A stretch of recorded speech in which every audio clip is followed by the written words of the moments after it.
Арнада конкурс iPhone 11 Pro 20 мың, 10 мың, 5 мың теңге қойылған. Егер сіздерге де конкурс қызықты болса, комментарийға я деп жазыңыздар достар, мен келесі видеода барын түсіндіретін боламын.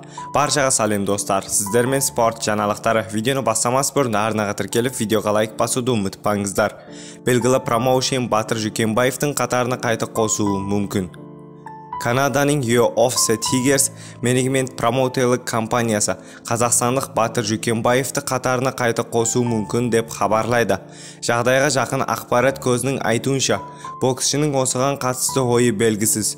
Жүкембаев канадалық ұйымның 2021 жылдың қарашасында кетіп, МТК Global компаниясымен келісімшартқа отырған еді. Батыр Жүкембаев рингте соңғы рет өткен жылдың желтоқсанында шығып, 69 секундта мексикалық Хуан Хосе Мартинес Алваресті жеңді.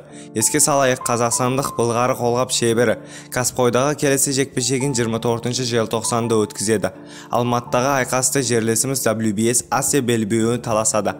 Әзірге Жүкембаевтың қарсыласы белгісіз.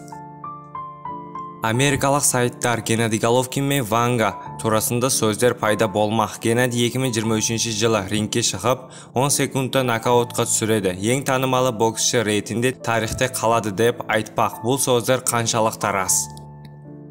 Батыр Жүкембаев чемпиондық айқас алдынан мәлімдеме жасады. Қазақстандық боксшы Батыр Жүкембаев жартылай орта салмақта өнер көрсететін Pound for Pound рейтингінің үздік боксшысы Теренс Кроуфордпен бірге түскен суретін жариялады деп хабарлайды.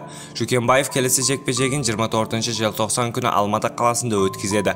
Бұл айқасы WBS Асия белбеуі сарапқа салынады. Бірақ отандасымыздың қарсыласы кім болатыны белгісіз. Біз дайынбыз деп жазыптық деп жазба қалдырды Жүкембаев твиттер парақшасында. Еске салайық, кейінгі рет Жүкембаев рингке былтыр желтоқсанда Манер қаласында шығып, мексикалық Хуан Хосе Мартинес Алваресті 69 секундта нокаутқа түсірген еді. Сіздермен спорт жаңалықтары болды. Арнаға тіркеліп, видеоға лайк басуды ұмытпаңыздар. Ең соңғы жаңалықтар тек қана бізде болады.